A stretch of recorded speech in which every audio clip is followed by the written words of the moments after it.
getting busy. Body marking. We just have to verify your number. 932. And your age? 45. There you go. I'm excited right now, yeah. And your number? It'll probably hit me about 5-10 minutes before the swim start.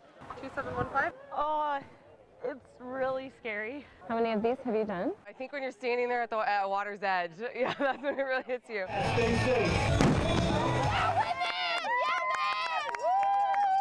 Good job! He was worried about this swim because it's been so rough. Well done! Good job!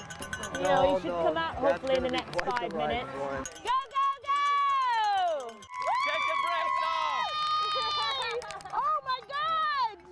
That's what? 1 hour 12. Woohoo! All right, lay on your back.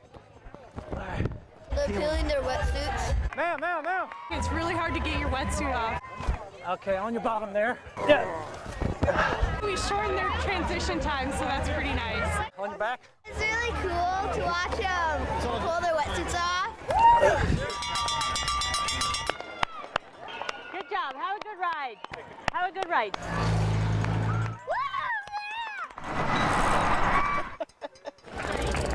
I'm trying to figure out why anybody would do this. Way to go! Good girl! But I'm proud to support my son. Go Bros! Go Bros! You have several people in this, so we get, it sort of spreads itself out. You know, you're constantly looking for your person because they fly by you so fast, and you're like, is that them? Is that them? And If he does okay on this, then he'll make it. He can make it up on the run. Good job, runners! It's exhausting. I think it's harder for the spectators than it is for the racers sometimes, because we don't train for this. All right, Betsy! Woo! Way to go, Betsy! We're just a lot more relaxed now, waiting for them to come in. It's nice to watch people get that last bit of adrenaline and know that they're going to finish. Some are hobbling and grimacing, but more often than not, they're seeing the finish line. They're hearing the people cheer. They know it's right down there.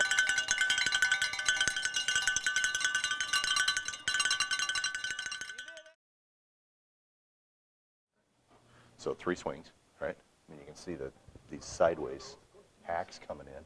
This is probably the last event because by now he's blooded up really good. Whack him again, it just goes blah. These students are all police or investigators. 5 is 20. And they've come here to study bloodstain pattern analysis for crime scene reconstruction.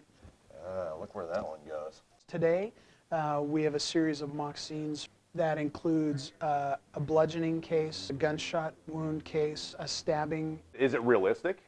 Sure. 3x7. G. George, 2x5. This is math and trigonometry, physics applied to crime scenes. 3.5 by 11, so we can show where the event occurred in space. And it's going to be paralleling that. Police officers come into a scene, there's an expectation they're going to be able to process the evidence. Okay, it's going to have to come out this way a little bit, down the arc a little more, right there. Be able to translate that to a courtroom. We can take pictures from above, from the side, from the bottom. We can take pictures on 3 axes and show, yeah, these are where these clumps of stuff are in space. For people who need a more physical representation, especially to show it in court for jurors, we can show that this is where these stains came from, that we should probably measure and see kind of where they fall on that third one. It's good stuff, especially when you can reconstruct something that you have eyewitness accounts for. Is there anything on the chair at all? It's a good thing because it means everybody was true. Can you ever be ready for this? I think that's the real question. And you just pull that up around your waist. We are raising funds and awareness for Special Olympics Washington. And then this is going to go over your shoulder. We're allowing people the once-in-a-lifetime opportunity to rappel the tallest building in downtown Spokane. Pull down on it. Okay. Well, it's for a great cause. And I have a little bit of daredevil in me, and you figure it's maybe a once-in-a-lifetime opportunity. So why not take it?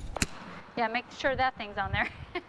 This hand is actually going to go on this end of the rope. You actually need to squeeze the handle to make it move. Okay. Just bend your knees. Okay. That's it right there. Do you feel it? Okay. A little squeeze and watch what happens. There. Oh, okay.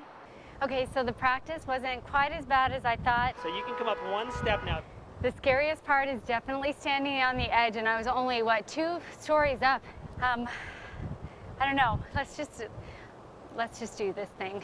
You want to step right up on the wall? With your left hand, just hold this rope here. We're just gonna try to get you in the right position. We're a little too far forward here. Okay. So a little bit more. So no, keep leaning into it. That was perfect. You're smooth sailing. Okay. Right there.